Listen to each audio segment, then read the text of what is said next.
ಎಲ್ಲ ವೀಕ್ಷಕರಿಗೂ ನಮಸ್ಕಾರ. Gauri updates YouTube ಚಾನಲ್ಗೆ ಸ್ವಾಗತ. ಯಾರೆಲ್ಲ ಕೇಂದ್ರ ಸರ್ಕಾರದ ಹುದ್ದೆಗೆ ವೆಯ್ಟ್ ಮಾಡ್ತಾ ಇದ್ದೀರೋ ಅವ್ರಿಗೆಲ್ಲ ಇಂಟೆಲಿಜೆಂಟ್ ಬ್ಯೂರೋ ಕೇಂದ್ರೀಯ ಗುಪ್ತಚರ ಇಲಾಖೆ ಕಡೆಯಿಂದ ಅಸಿಸ್ಟೆಂಟ್ ಆಫೀಸರ್ ಗ್ರೇಡ್ 2ಗೆ ಬಂದು ವೇಕೆನ್ಸಿ ಕರೆದಿದ್ದಾರೆ. ಈ ಅರ್ಜಿ ಹಾಕೋದಕ್ಕೆ ಏನೇನೆಲ್ಲ ಕ್ವಾಲಿಫಿಕೇಷನ್ ಆಗಿರಬೇಕು, ಹಾಗೆ ಯಾರೆಲ್ಲ ಅರ್ಜಿನ ಹಾಕ್ಬೋದು, ಏಜ್ ಲಿಮಿಟ್ ಎಷ್ಟು ಹೇಳಿದ್ದಾರೆ, ಫೀಸ್ ಡೀಟೇಲ್ಸು, ಹಾಗೆ ಯಾವ ರೀತಿ ಸೆಲೆಕ್ಷನ್ಸ್ ಮಾಡ್ಕೊತಾರೆ ಅಂತ ಈ ವಿಡಿಯೋ ಮುಖಾಂತರ ನಿಮಗೆ ಕಂಪ್ಲೀಟಾಗಿ ತಿಳಿಸ್ಕೊಡ್ತೀನಿ. ಯಾರೆಲ್ಲ ನಮ್ಮ ಯೂಟ್ಯೂಬ್ ಚಾನಲ್ನ ಸಬ್ಸ್ಕ್ರೈಬ್ ಮಾಡದೆ ನೋಡ್ತಾ ಇದ್ದರೆ ಪ್ಲೀಸ್ ಸಬ್ಸ್ಕ್ರೈಬ್ ಮಾಡ್ಕೊಂಡು ನೋಡಿ ಅಂತ ಹೇಳ್ತಾ ಈ ವಿಡಿಯೋನ start. Name of the post ಬಂದು ಇಂಟೆಲಿಜೆನ್ಸ್ ಬ್ಯೂರೋ ಕಡೆಯಿಂದ ವೇಕೆನ್ಸಿ ಬಿಟ್ಟಿದ್ದಾರೆ. ಸೊ ಅದರಲ್ಲಿ ಬಂದು assistant central intelligent officer grade 2ಗೆ ವೇಕೆನ್ಸಿ ಬಿಟ್ಟಿರೋದು. ಇಲ್ಲಿ ಕ್ಲಾರಿಫಿಕೇಷನ್ನು ಕೂಡ ಮೆನ್ಷನ್ ಮಾಡಿದ್ದಾರೆ.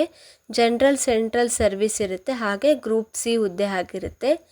ಪೋಸ್ಟ್ ಡೇಟ್ ಬಂದು 14/7/2025 ಆಗಿರುತ್ತೆ. ಟೋಟಲ್ ವೇಕೆನ್ಸಿ ನೋಡೋದಾದರೆ 3717 ಪೋಸ್ಟ್ಗೆ ವೇಕೆನ್ಸಿ ಕರೆದಿದ್ದಾರೆ.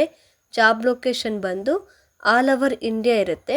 ಸ್ಯಾಲ್ರಿ ಬಂದು 44,900ರಿಂದ 1,42,400 ಗಂಟ ಹೇಳಿದ್ದಾರೆ. Intelligent bureau number of the vacancy details ನೋಡೋದಾದರೆ ಇಲ್ಲಿ ಅವರು ಕೆಟಗರಿ ವೈಸ್ ವೇಕೆನ್ಸಿ ಕರೆದಿದ್ದಾರೆ. ಜನರಲ್ ಕೆಟಗರಿಯವ್ರಿಗೆ 1537 ಪೋಸ್ಟ್ ಕರೆದಿದ್ದಾರೆ. EWS ಕ್ಯಾಂಡಿಡೇಟ್ಸ್ಗೆಲ್ಲ 442 ಪೋಸ್ಟ್ ಕರೆದಿದ್ದಾರೆ. OBC ಕ್ಯಾಂಡಿಡೇಟ್ಸ್ಗೆಲ್ಲ 946 ಪೋಸ್ಟ್ ಕರೆದಿದ್ದಾರೆ. SC ಕೆಟಗರಿಯವ್ರಿಗೆ 566 ಪೋಸ್ಟ್ ಕರೆದಿದ್ದಾರೆ. ST ಕೆಟಗರಿಯವ್ರಿಗೆ ಬಂದು 226 ಪೋಸ್ಟ್ ಕರೆದಿದ್ದಾರೆ. ಟೋಟಲ್ ಆಗಿ ನೋಡೋದಾದರೆ 3717 ಪೋಸ್ಟ್ಗೆ ವೇಕೆನ್ಸಿ ಕರೆದಿರೋದು. ಇಂಟೆಲಿಜೆಂಟ್ ಬ್ಯೂರೋ ರಿಕ್ವೈರ್ಮೆಂಟಲ್ಲಿ ಕ್ವಾಲಿಫಿಕೇಷನ್ ಡೀಟೇಲ್ಸ್ ನೋಡೋಣ. ಕ್ಯಾಂಡಿಡೇಟ್ಸ್ ಎಲ್ಲನೂ ಕೂಡ ಇಲ್ಲಿ ಗ್ರ್ಯಾಜುಯೇಷನ್ ಕಂಪ್ಲೀಟ್ ಮಾಡಿರಬೇಕಾಗಿರುತ್ತೆ. ಇಲ್ಲಿ ಜಸ್ಟ್ ಪಾಸ್ ಆಗಿರೋರು ಕೂಡ ನೀವಿಲ್ಲಿ ಅಪ್ಲೈ ಮಾಡ್ಬೋದು. ಇಲ್ಲಿ ರೆಕಗ್ನೈಸ್ಡ್ ಯೂನಿವರ್ಸಿಟಿ ಲೀವ್ ಸರ್ಟಿಫಿಕೇಟ್ ಹೊಂದಿರೋರು ಮಾತ್ರ ಅಪ್ಲೈ ಮಾಡೋದಕ್ಕಾಗೋದು. ಹಾಗೆಯೇ ಇಲ್ಲಿ ಕಂಪ್ಯೂಟರ್ ನಾಲೆಡ್ಜು ಸಹ ಕೇಳಿದ್ದಾರೆ, ಅಂದರೆ ಬೇಸಿಕ್ ನಾಲೆಡ್ಜ್ ಇರಬೇಕಾಗಿರುತ್ತೆ. Intelligent bureau application fees details ನೋಡೋದಾದರೆ ಇಲ್ಲಿ ಜನರಲ್ ಕೆಟಗರಿ, OBC ಕೆಟಗರಿ, ಹಾಗೆ EWS ಕ್ಯಾಂಡಿಡೇಟ್ಸ್ಗೆಲ್ಲ 650 ರೂಪಾಯಿ ಹೇಳಿದ್ದಾರೆ. SC ST ಕೆಟಗರಿಯವ್ರಿಗೆ 550 ರೂಪಾಯಿ ಹೇಳಿದ್ದಾರೆ. ಹಾಗೆ ಇಲ್ಲಿ ಎಲ್ಲ ಫಿಮೇಲ್ ಕ್ಯಾಂಡಿಡೇಟ್ಸ್ಗೂ ಕೂಡ 550 ರೂಪಾಯಿ ಹೇಳಿದ್ದಾರೆ. ಇನ್ನು ಏಜ್ ಲಿಮಿಟ್ ನೋಡೋದಾದರೆ ಇಲ್ಲಿ 18ರಿಂದ 27 ವರ್ಷದ ಒಳಗಡೆ ಇರೋರು ನೀವು ಅಪ್ಲೈ ಮಾಡ್ಬೋದು. ಇನ್ನು ಸೆಲೆಕ್ಷನ್ ಪ್ರೊಸೆಸ್ ನೋಡೋದಾದರೆ ಇಲ್ಲಿ ರೈಟಿಂಗ್ ಎಕ್ಸಾಮಿನೇಷನ್ಸ್ ಇರುತ್ತೆ, ಹಾಗೆ ಇಂಟರ್ವ್ಯೂಸ್ ಸಹ ಇರುತ್ತೆ. ಅದಾದ ನಂತರ ಇಲ್ಲಿ ಮೆಡಿಕಲ್ ಎಕ್ಸಾಮಿನೇಷನ್ಸ್ ಸಹ ಇರುತ್ತೆ.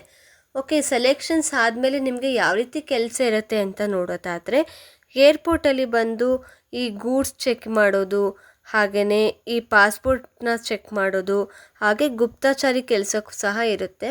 ಇಂಟೆಲಿಜೆಂಟ್ ಬ್ಯೂರೋ ಇಂಪಾರ್ಟೆಂಟ್ ಡೇಟ್ ನೋಡೋದಾದರೆ ಅಪ್ಲಿಕೇಶನ್ ಸ್ಟಾರ್ಟಿಂಗ್ ಡೇಟ್ ಬಂದು 19 ಜುಲೈ 2025 ಆಗಿರುತ್ತೆ. ಅಪ್ಲಿಕೇಶನ್ ಲಾಸ್ಟ್ ಡೇಟ್ ಬಂದು 10 ಆಗಸ್ಟ್ 2025ಕ್ಕೆ ಲಾಸ್ಟ್ ಡೇಟ್ ಆಗುತ್ತೆ. ಹಾಗೆಯೇ ಲಾಸ್ಟ್ ಡೇಟ್ ಫೀಸ್ ಸಬ್ಮಿಷನ್ ಬಂದು ಇಲ್ಲಿ 12 ಆಗಸ್ಟ್ 2025ಕ್ಕೆ ಆಫ್ಲೈನ್ ಮುಖಾಂತರನೇ ನೀವು ಪೇ ಮಾಡಬೇಕಾಗತ್ತೆ. ಇನ್ನು ಅಫಿಷಿಯಲ್ ವೆಬ್ಸೈಟ್ ನೋಡೋದಾದರೆ cdn.digalm.comಗೆ ಹೋಗಿ ನೀವು ಆನ್ಲೈನ್ ಮುಖಾಂತರ ಅರ್ಜಿಯನ್ನು ಸಲ್ಲಿಸ್ಬೋದು.